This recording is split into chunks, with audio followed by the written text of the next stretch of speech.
sometimes when you find your purpose, your challenges start, your challenges begin. Because I think life begins to test us. Not because we're doing something wrong, and I see a lot of people give up along their journey because they feel like, oh, maybe I'm doing something wrong. But I believe that when life throws these tests at you, I actually feel it's like life's way of rewarding you. It's life believing in you, because it knows, okay, you're on this path, so you must be ready. And so to me, the challenges and the hardships and the ups and the downs and the divorce and the breakups and the difficulties are just life's way of preparing your soul so that you can be the person who is capable when your opportunity comes, when that moment comes, to fulfill the dream and the vision that we have.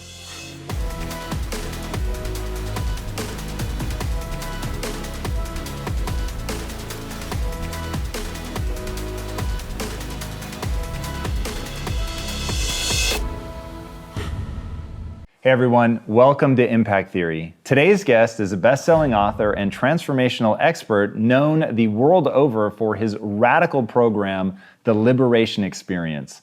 Born the son of the miracle man of Ghana, known among his faithful for performing actual miracles, and a traditional Japanese mother who at first couldn't even speak the same language as her husband, he did not have a typical upbringing.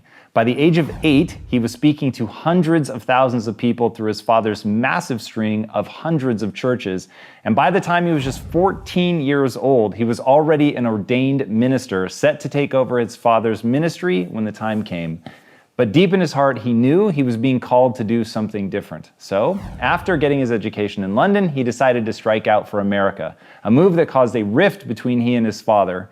Struggling to make ends meet in America, he quickly realized that no one was coming to save him, and if he was going to do something extraordinary with his life, he was going to have to do it himself.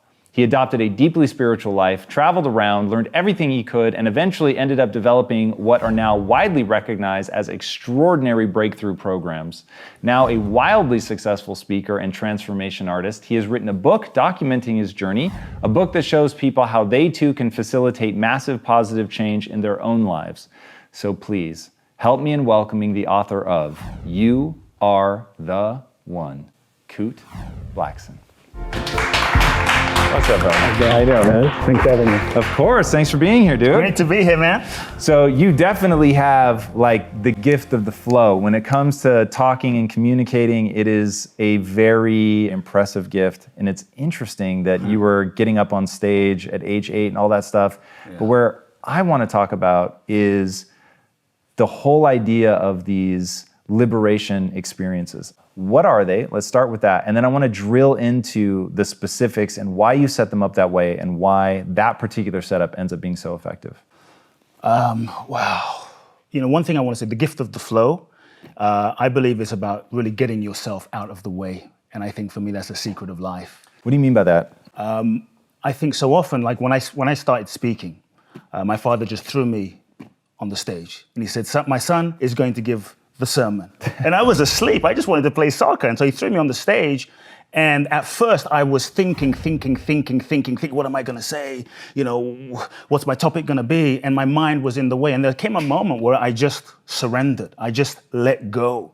And I remember in that moment, it was like a stream of intelligence and energy just started to flow through me. Do you remember what you said? I actually don't remember exactly what I said. All I remember was there was an energy that just came through and words just started coming through that was beyond my conscious understanding, beyond my mind, beyond my age, beyond my experience. And so it was like I wasn't present, you know, I wasn't there. And so that's where I think the magic happened for me. And do you think that that's, this will be a very interesting interview, and no, anything I ask you today, I will be asking in good faith, though. Sure. I think that you and I may believe different things about the world. Sure. But do you believe that there is an active higher power that's channeling through you, or do you think it's the subconscious that's been absorbing your dad and his teachings and the place that you're in and then pulls that forward? You know, I wouldn't say some active higher power that is separate from us. I believe that there is an intelligence that ultimately is what you and I are. It's the essence of what we are. This intelligence, I feel, is what is breathing us. Call it whatever you want. Label it God, divine, consciousness, cat, cup, whatever you want to label it. To me, these are just labels. But there is an intelligence that is beyond the mind, that is breathing you. It is functioning you. It is digesting your food right now. It is the intelligence that is processing, in your brain. It's the same intelligence, I feel, that is functioning the sun and the star and the moons. And so I don't believe this intelligence is necessarily separate from us as some higher power thing. I believe it's the very essence of what we are, but we've kind of disconnected and forgotten about it. And so when you feel that you get into these flow states and you're channeling something, is it sort of a deep and true wisdom of the nature of being human? Or if it isn't sort of an active projection of some other intelligent being's ideas, do you think that there's something universal that you tap into? I think there's a consciousness that we are all a part of, that we all are connected to, that is intelligence, that has a knowing. And I believe at that deepest level, we know everything. Because at the deepest level, beyond this physical body, we are everything. And so I think when I experience myself speaking in an audience, when I experience myself speaking as a kid, the best talks I gave was when I wasn't thinking, I wasn't in my mind. And so I can't tell you what it was exactly. I just know it wasn't just my ego mind structure, thinking, making stuff up. And so for me, I've just, the deeper I go, the more I have learned to trust that flow, the more I've learned to trust that intelligence, the more I've learned to just get myself out the way and I think get comfortable with not knowing. I think the degree of freedom we experience in life is also in direct proportion to our ability to be in the unknown and not know. I think so often we're conditioned to know everything. We've got to know who we are, at least who we think we are. We've got to know where we're going. We have to know what's happening. We have to know what's going to happen in 10 years. And the reality is, I think life itself is, it doesn't mean we can't plan and can't have strategy, but I really have found in my experience of life, I think life itself is way bigger than what we can structure and plan with our minds. And so I think there is a way to plan and strategize, but not get so attached to our idea of how we think life should be and how we think our life is going to work out, and how we think the speech is going to go, as an example, and actually do our best, but also learn to get ourselves out the way. And I think when we really do that, to me, that's a process of just surrendering, the process of allowing life to unfold. And I think the best things, if we look at our lives, I think the best things that happen to us, at least I look at my life, the best things that happen to me are things that I could not have planned. The best things, the women I fell in love with, the people that impacted my life the most. I don't know if you plan to meet your wife on an exact day at an exact time, but I think these amazing things happen when we're open and when we're available. And so I've just learned to cultivate a relationship with life, to just be open and available to more, and I've just found that life often works out, if I'm really available, beyond what I can imagine, beyond what I can plan. And so I love living in that zone. To me, I call that a zone of magic, a zone of miracles, and so. How do we prepare ourselves for the zone of magic and miracles? Is it some okay, so you're extraordinarily good at speaking, that's very clear. You were obviously very good at it very young, but then I'm also going to guess that you got better at it because you've been doing it since you were 8 years old. So how much do you think about okay, for me to be the Michael Jordan or whatever of speaking, am I going to put in the kind of crazy hours like Jordan trained his body, trained his mind, like he fucking worked? Yeah, he worked. So I have a point about that. Now, a lot of people see me speak and it's like, wow, this guy's flowing, he's in the zone, he's amazing, he's gifted. And on one level, I came into this, human body with a father that was an incredible speaker, a grandfather that was an incredible speaker. It can't be denied. There is a foundation, an energetic foundation. I grew up in a certain environment through osmosis, watching my father. But the fact is, there's lots of people that have certain gifts. That doesn't mean those gifts are fully developed. And I think we come in with certain gifts as seeds, but we are the ones that have to really take the time and the energy to work and commit to fully develop those gifts so that they can really sprout and blossom. And so one thing that I did that people don't know is, we didn't have a lot of money. So we lived behind my father's church, and it was in a tiny 8x10 little room, and my dreams were so big. I would have these dreams and visions, Tom, of speaking in auditoriums in Madison Square Garden, inspiring people. That's the impact I wanted to have. But the reality of my reality was so small. I had a tiny bed. We had no money. Everything went to the church, and so I was so frustrated. What I would do, people don't know this, I was about 11 years old. I would sneak into my father's church, because we lived literally behind it in a small apartment. I was sneaking to my father's church in the middle of the night, 10 p.m., 11 p.m. Imagine this chubby little kid who's 11 years old. The lights were off, and I would speak for 3-4 hours, giving talks, giving sermons, giving seminars. I'd read all of these spiritual self-help books of maybe some of the authors you've had on as a kid, and I'd read these books, digest this information, and I would give my own seminars to empty chairs, imagining souls of people that I was destined to impact. I could feel their souls. I could feel the connection with their essence, and that called me forward. So every time I would speak, it would open up a deeper dimension, a deeper access to an intelligence, and I experienced with no one there information flowing, information coming through. So it was hours and hours of practice, hours and hours of training, on top of that, actually speaking in front of hundreds of thousands of people, literally my father's audiences over the years. And so it was a combination. I believe we have gifts, but we have to hustle. We have to do our part to fulfill what we've been given. Yeah.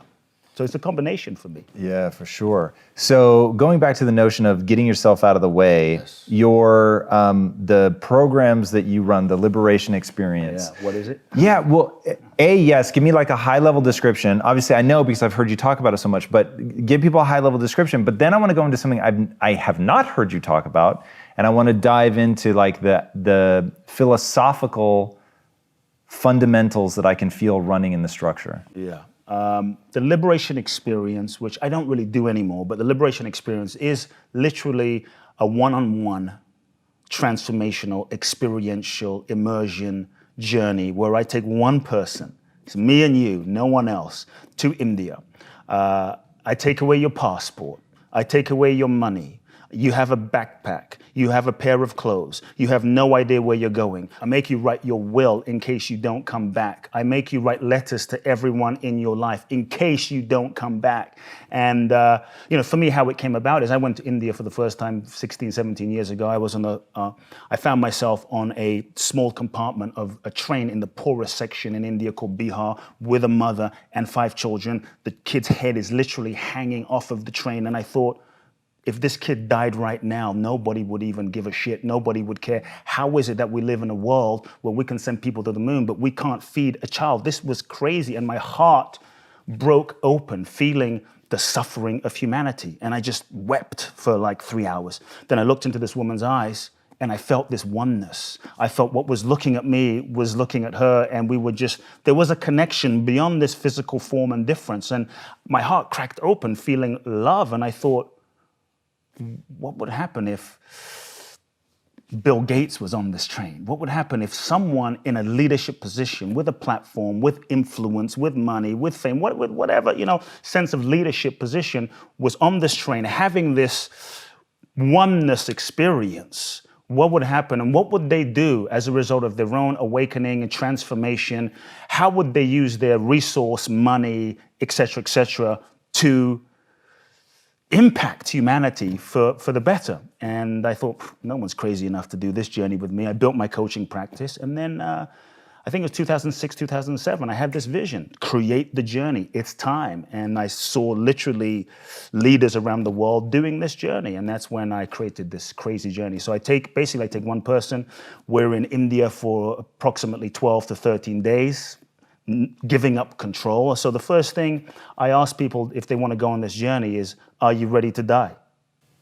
Why is that so important? Because I think so often we are so busy trying to control life. We're so busy trying to resist death. And I think the degree to which we are resisting a reality is a degree to which we also resist life. And I found that when you can make peace with death, the inevitable, at least to this physical body, who knows in 1,000 years or 100 years, but at least in this moment, Jesus died, Buddha died, Bruce Lee died, Muhammad Ali died, the Mother Teresa died. Probably you and I are gonna die. And I think when we can make peace with that reality, that fact of this body, it's temporary, it's transitory, I think it frees us up to feel the preciousness of life and to get on with the gift of living. What is it, do you think, that people gain by realizing that this is all temporary?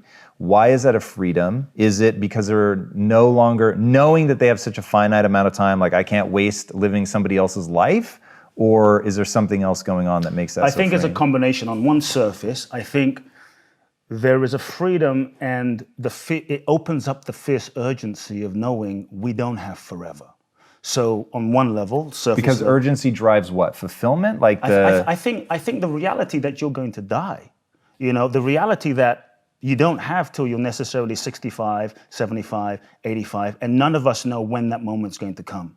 The people in 9/11 had no idea that they weren't going to come home that day and be able to look their loved ones in the eyes and say, I really love you, or look their father in the eyes and say, forgive me, or I forgive you. Because sometimes we think I can do that. I've got time.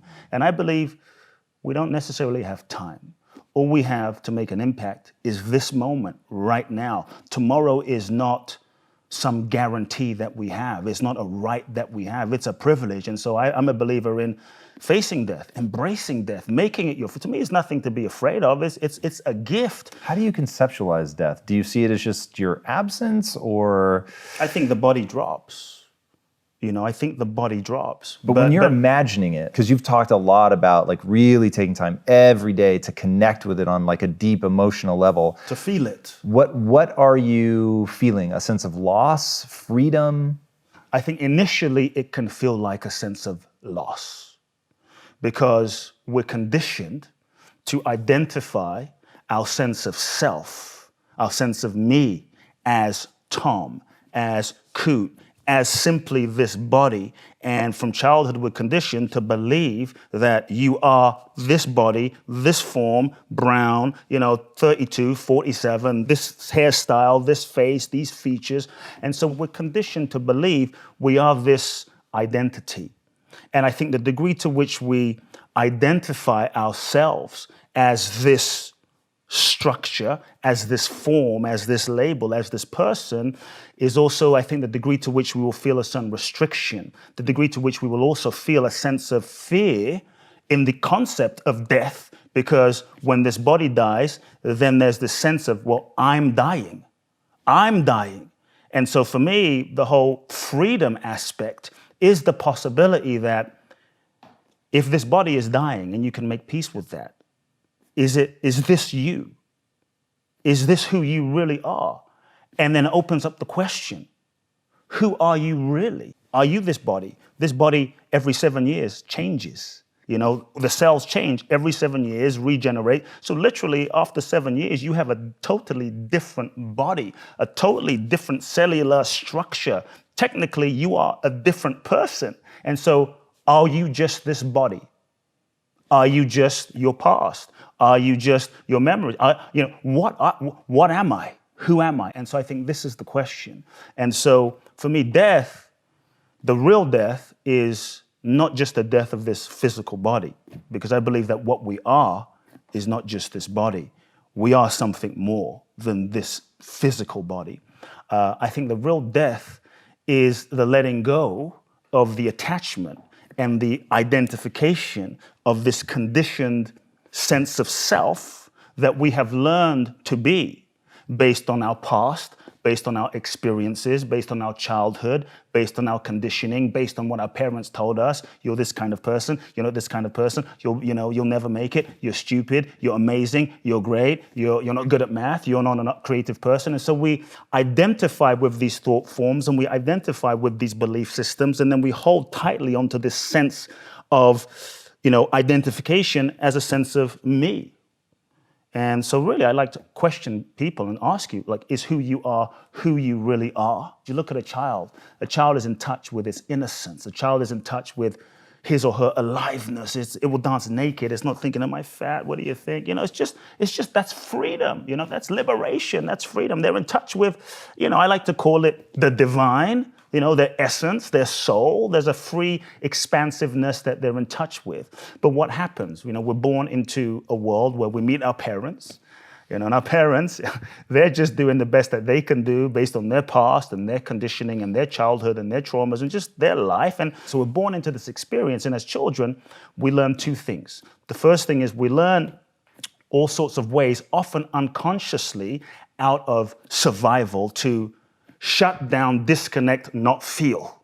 Not feel the pain of my dad's an alcoholic. Not feel the pain of my dad is not around, not feel the pain of my mother's crazy or my parents are screaming all the time. As children, we're very sensitive to this. And so we learn all sorts of ways to shut down our feeling capacity, to disconnect, and we start suppressing our feeling and our emotion and our sensitivity just to ultimately function and survive.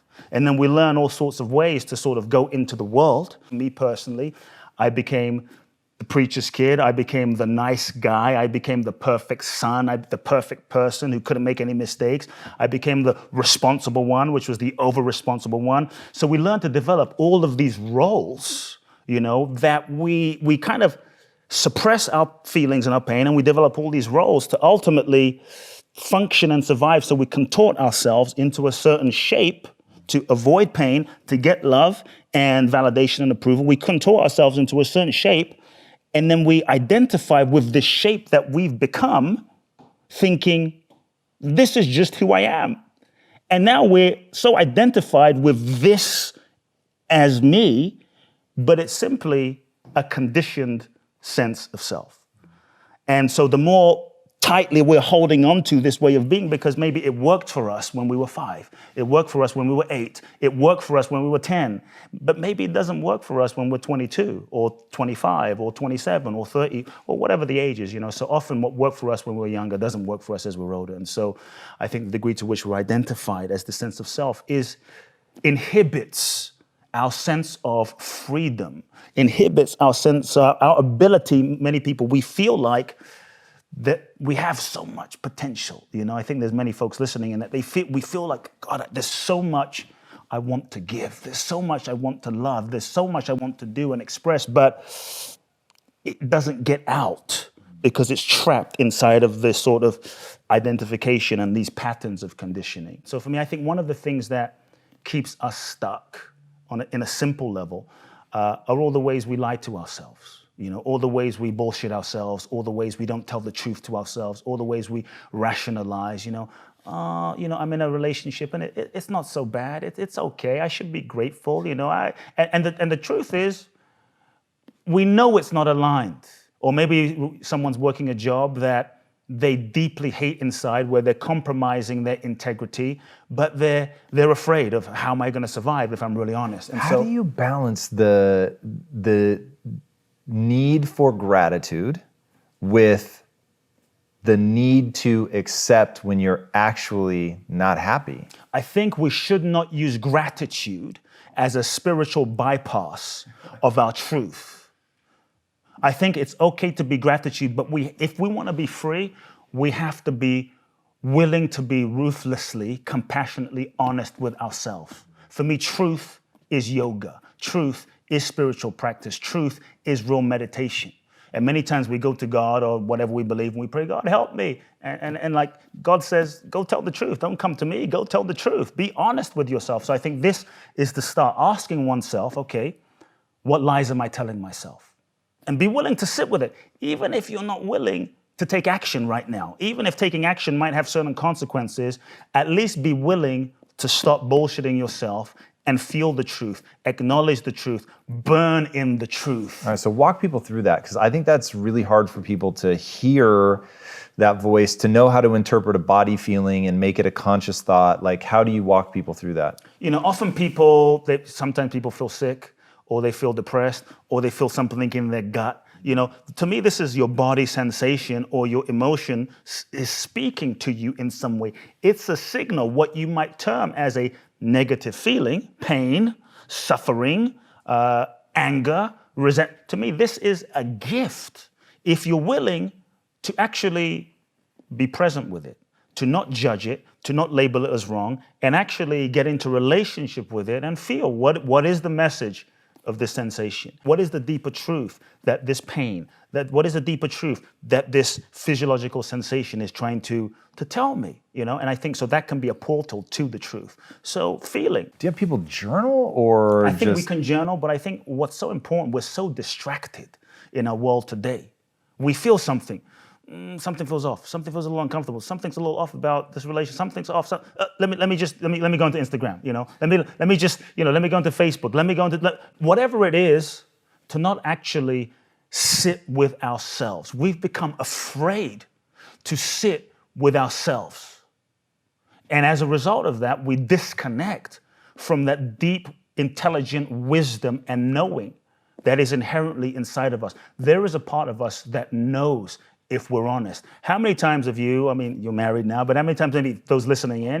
Maybe we've been in a relationship, and you're in this relationship, and something feels off, and you speak to your friend, and you're like, "Is this relationship right? Is it wrong? Is it right? It goes on for years. You know something's off, and your friend says, "Just leave." And you're like, "No, maybe I'll figure it out. Maybe I should be grateful. Maybe."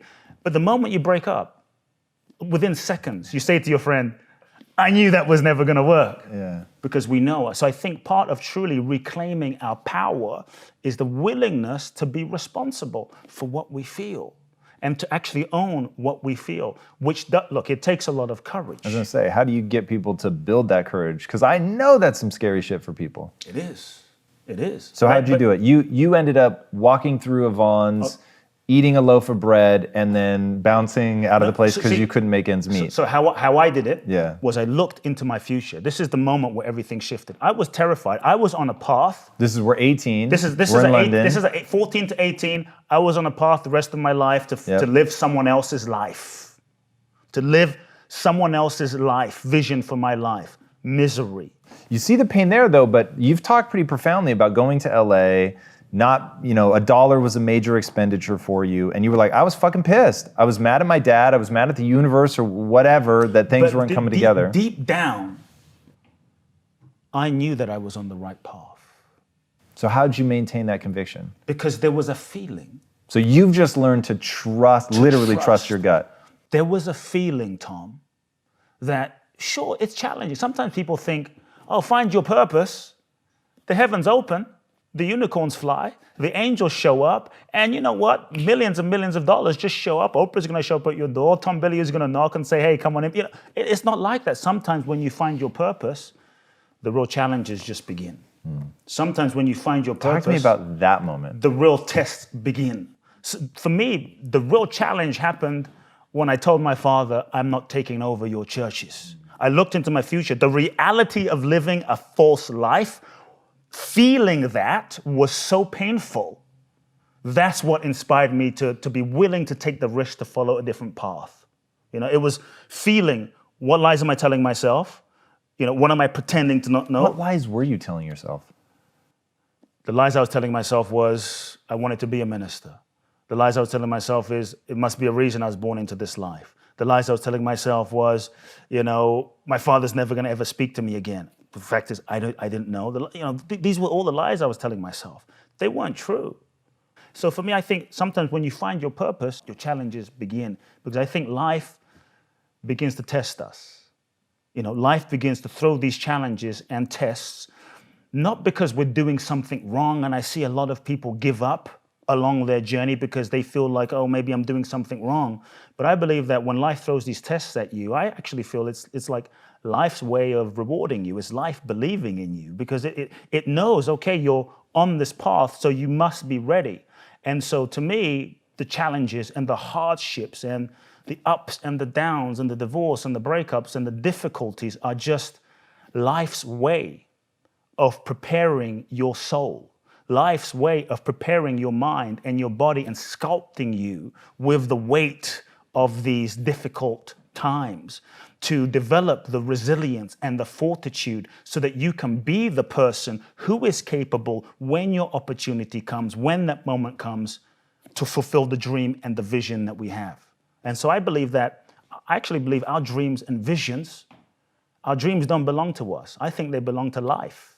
Then actually, part of the breathing force, I forget the life force, the life intelligence, force, whatever you want to call it. but that it is actively giving them. I don't think you'd use those words. But I think life is actually seeking to express itself through us.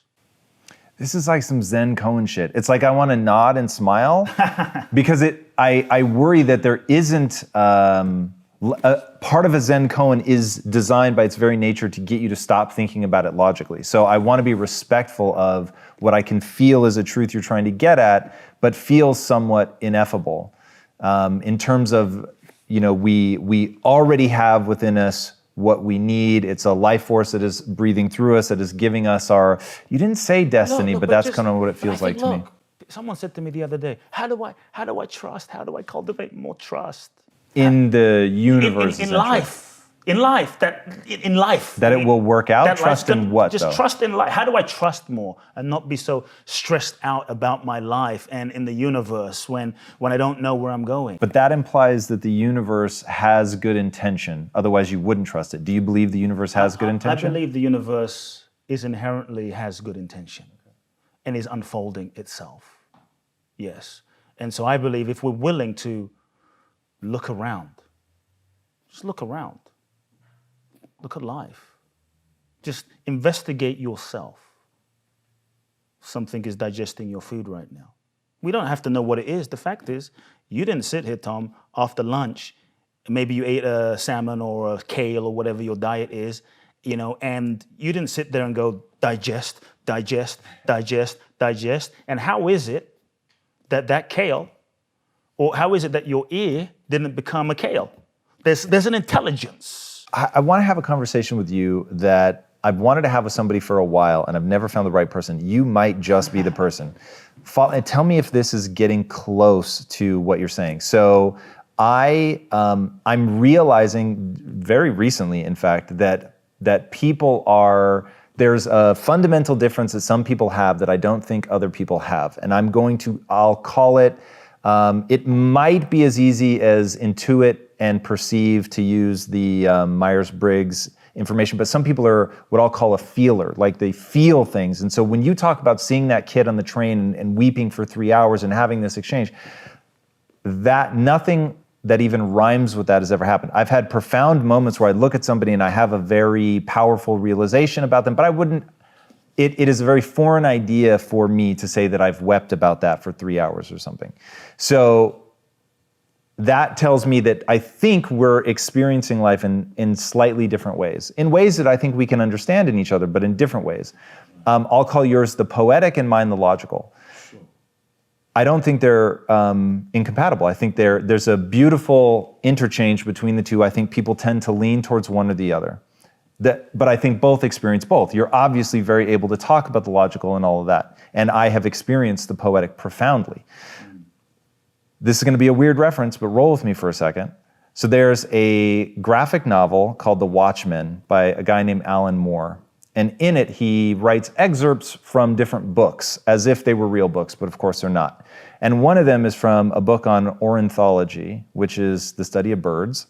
And this author is saying, the problem with the field of ornithology is that we can describe the feathers of a bird, we can describe the distance between the feathers, how big the feet are, what talons are in front of the branch and behind the branch, but we've lost sight of the majesty and poetry of an animal that can, from 100 yards, swoop down and grab its prey, and is so powerful and terrifying that it's on the, on flags and the backs of coins, and in getting so scientific, you can lose the poetry. And I was so fucking struck by that, because I was like, that is the exact problem. Like, for me, understanding something is critical, but I never, ever, ever want to lose sight of the poetry. And when I hear you talk, I'm like, whoa, so here's this person, we're talking about the same thing. You're coming at it from the poetic, I'm coming at it from the logical, but there's something necessary to both ends of the continuum. Right. Did that all make sense? Yeah. I have no idea if the audience gives a shit, but that was such an interesting moment for me when I read that, to think, okay, this is something everybody has to watch out for in their life. So a lot of this seems to come down to dissolving the self, realizing that you've taken a contorted position, cultivating awe and wonder so that you're reminded of the beauty and to be in the moment and to experience it. Are there things that people can do in a day-to-day life without having to go to India, without having to give up your passport, like to really make it a practice, something that they do daily? We talked about one of the things is a simple truth process of asking yourself ruthlessly, asking yourself with intention, what lies am I telling myself? What am I pretending to not know? Because we're constantly pretending as a way to protect ourselves. What are the lies costing me?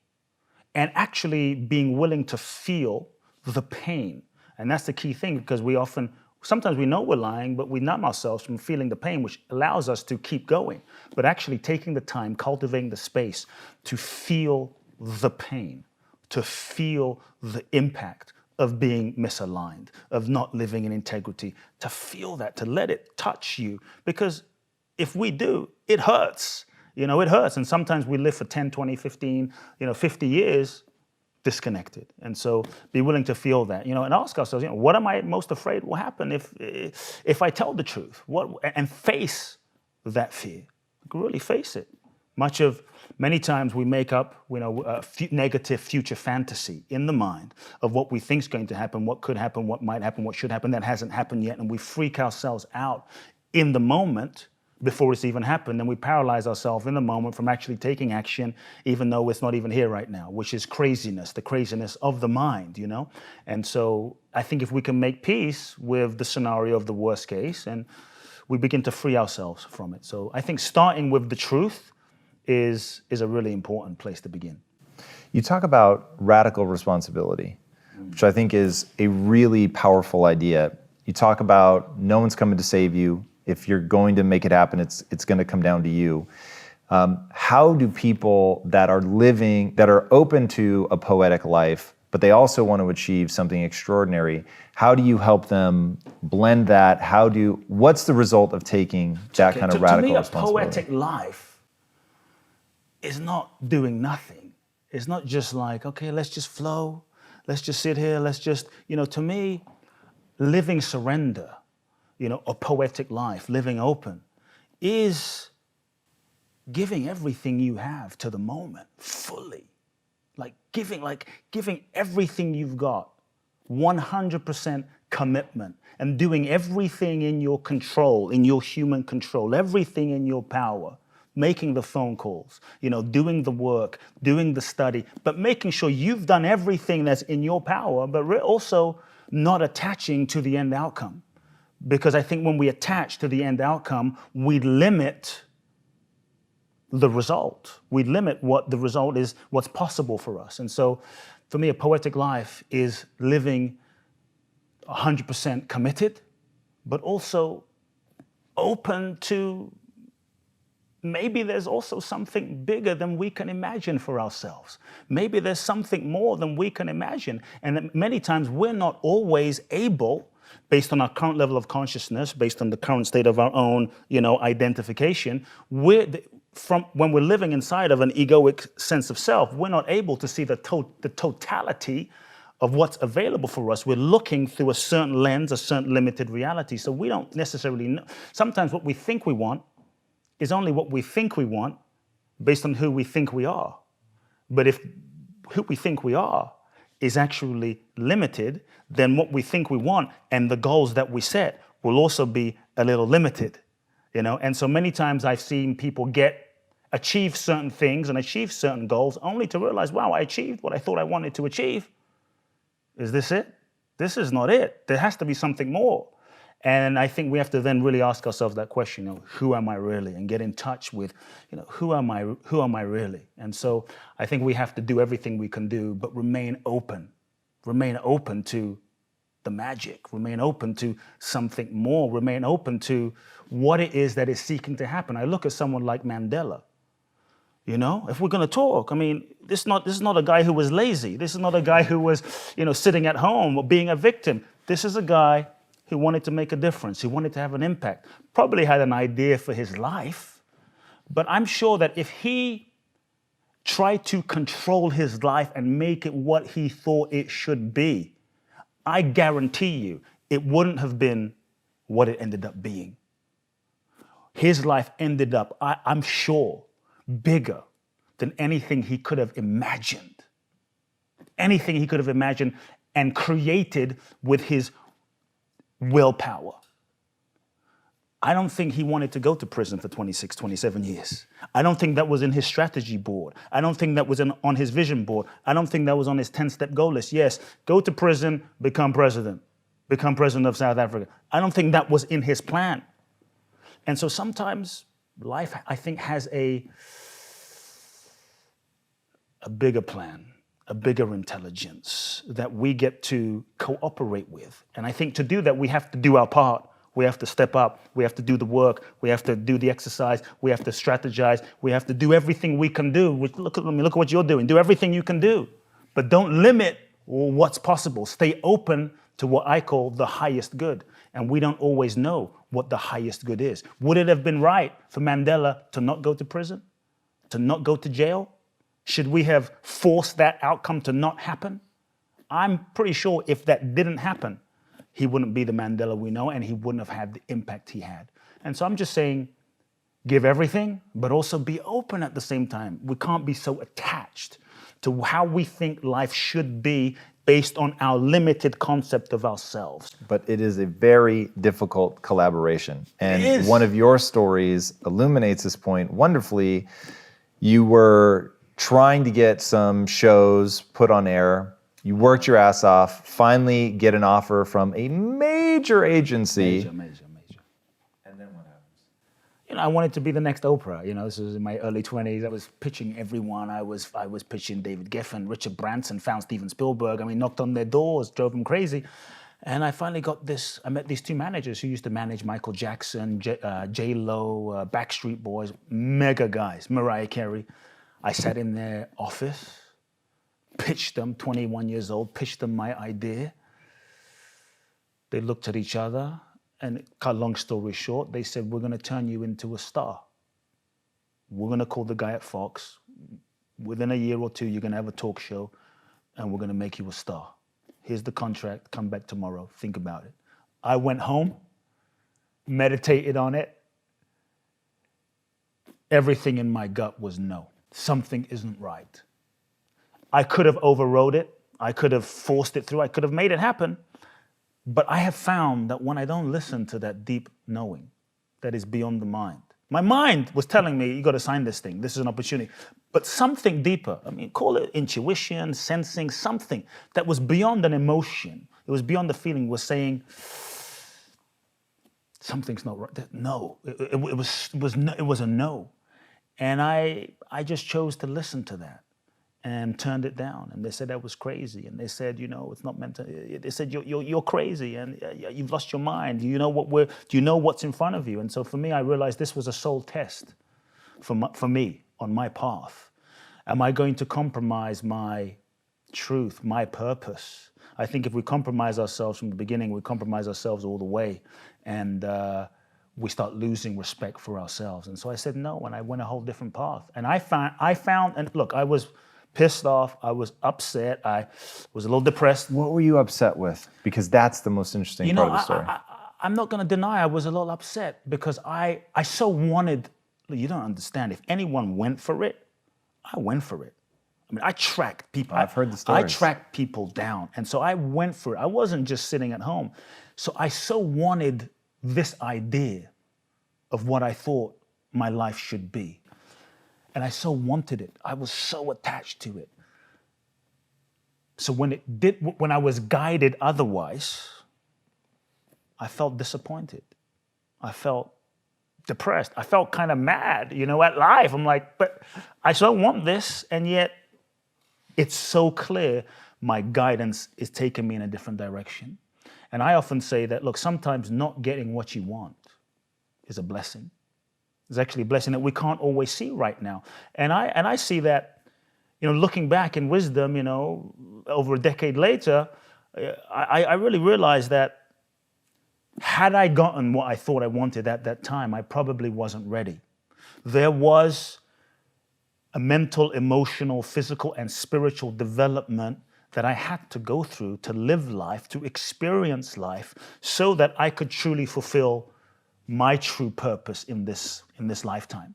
And so I found that there's maybe a few reasons that people don't manifest their desires. In that moment, I didn't manifest my desire. Number one, the dream or the vision that you want is actually not truly the authentic dream or vision that your soul is really seeking to express. It's kind of what you think you want, it's what your ego thinks you want, but it may not be truly what you're here to do. It's what you think you should do, but maybe not what you're really here to do.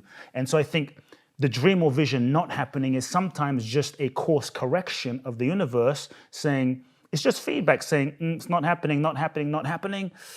Dig deeper, feel deeper, inquire deeper, come into deeper integrity to feel what your real goal is, what your real truth is, connect to that so that you can then create and manifest based on that.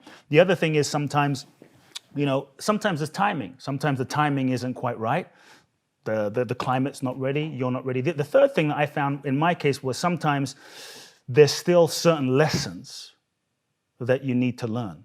And there was honestly, as a human being, as a structure, as a Kute personality at 22, 23, there was still some development that I needed to go through to really be able to, sure, I could have been on TV, but I realized, looking back now, that being on TV and just being famous for the sake of being famous was not what I was put on this planet to do. My soul had its own journey, and I would not have been able to fulfill my destiny, my purpose in this lifetime had I just been on TV. And so I wasn't ready. And so I think sometimes when doors don't open up, when the dream or vision doesn't happen, it doesn't mean it won't happen. It just means there's still certain lessons that you need to learn where you're at, in the relationship you're at, in the job that you're at, that you still need to grow and develop through so that you can unlock the key to the next level. And I think when we learn those lessons, we become the person who is capable of fulfilling that vision, who is ready to fulfill that vision, and then we can, go to that next level. I like that, man. Is part of being an authentic self the one, recognizing your own malleability, so you've taken a shape, but it doesn't have to be that shape, and then also not worrying about what other people think and are going to say? Yeah, I think many times we think our authentic self is who we've been conditioned to become so tightly that we think that's who we are, but it's not. And so I think part of becoming our authentic self is realizing that this conditioned sense of self is not really necessarily who you are. I love it, man. Yeah. Where can people find out more about you? My website, kuteblackson.com. Just there. Unfortunately not spelled, I think, the way people are expecting. So Kute. Kute, Blackson, BLACKSON.com, boundlessblissbali.com. where I do my events, my live events, Instagram, social media, Facebook, all of that good stuff. And then wherever good books are sold, they can find You Are the One. Indeed, yeah. You are the one indeed. Awesome, man. What is the impact that you want to have on the world? The impact I want to have on the world is really to impact as many people as possible so that they can remember who they really are. I think that when we really reconnect with our true selves, our authentic selves, we find peace, we find freedom. And I think then from that place, living from that place so that we can then share our gifts and our talents with the world. And so I'm really excited about that. I feel like we're living in a very exciting time, Tom. I mean, this, for me, somehow we've all been born at this unique time in history where old systems are collapsing, old ways of doing things, old economics, old politics, old relationships, old systems are collapsing, and we're being, I think, forced to go inside, forced to connect with who we truly are. And so I think we've all, we won the lottery ticket to be alive in such a time of change and transformation. And so I feel that if we're born at this time, which anyone listening, you're born at this time, if we're born at this unique time in human history, I feel as though there's a reason we're born, to share a gift, to make an impact. And so for me, my vision is to help people make as much of an impact in their lives by sharing their gifts. I love it. Kute, thank you so much, man. That was wonderful. Pleasure. Guys, I think you get a full sense of just how much he's able to take things from the realm of poetry and make it accessible and show the kinds of options that we all have. I can't encourage you guys enough to check out his book. It's fantastic. He does a lot of daily clips where he picks a topic and goes hard on it, but in his very passionate, very articulate way, which I think you guys will dig. If you haven't already, be sure to subscribe here. And until next time, my friends, be legendary. Take care. My friend, thank you. That was wonderful. As soon as I started doing everything that I loved, there was a surge of power, a surge of confidence. I wasn't insecure anymore because the emotion that had the most dominant